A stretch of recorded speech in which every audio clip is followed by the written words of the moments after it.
Warren, what do you consider the most important quality for an investment manager?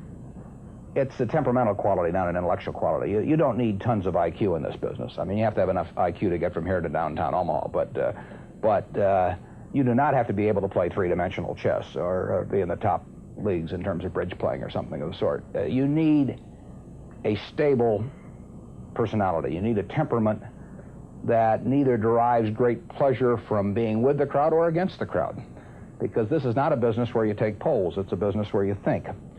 And Ben Graham would say that you're not right or wrong because 1,000 people agree with you. And you're not right or wrong because 1,000 people disagree with you. You're right because your facts and your reasoning are right. Warren, what do you do that's different than 90% of the money managers who are in the market? Certainly most of the professional investors focus on what the stock is likely to do in the next year or two, and they have all kinds of arcane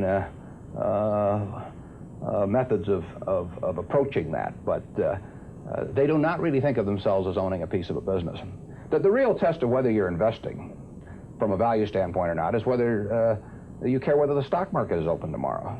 If you're making a good investment in a security, it shouldn't bother you if they close down the stock market for 5 years. All the ticker tells me is the price. Yeah. And I can look at the price occasionally to see whether the price is outlandishly cheap or outlandishly high. But prices don't tell me anything about a business. Business figures themselves tell me something about a business, but the price of a stock doesn't tell me anything about a business. I would rather value a stock or a business first and not even know the price, so that I'm not influenced by the price in establishing my valuation, and then look at the price later to see whether it's way out of line with what my value is. So Buffett chose to stay in this world, Omaha, Nebraska, where corn grows just minutes from downtown. Now, Omaha is a nice town, but nobody claims it's a world financial center.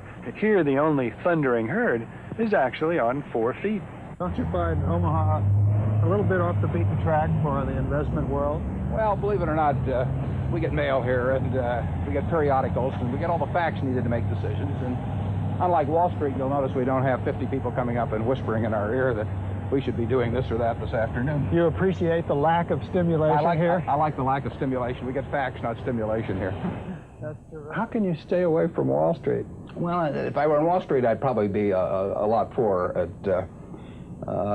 You get overstimulated in Wall Street, and you hear lots of things, and you may shorten your focus, and a short focus is not conducive to long profits.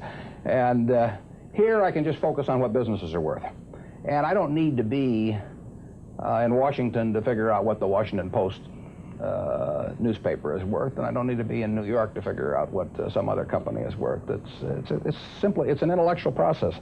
Well, and the less static there is in that intellectual process, really the better off you are.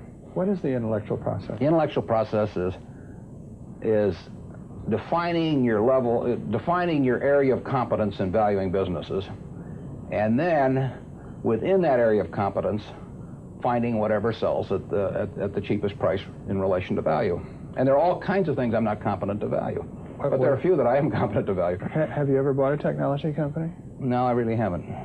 In 30 years of investing, not one? I haven't understood any of them. So you haven't ever owned, for example, IBM? Never owned IBM. Marvelous company. I mean, a sensational company, but I haven't owned IBM. And so here is this technological revolution going on, and you're not going to be a participant. Gone right past me. Is that all right with you? It's okay with me.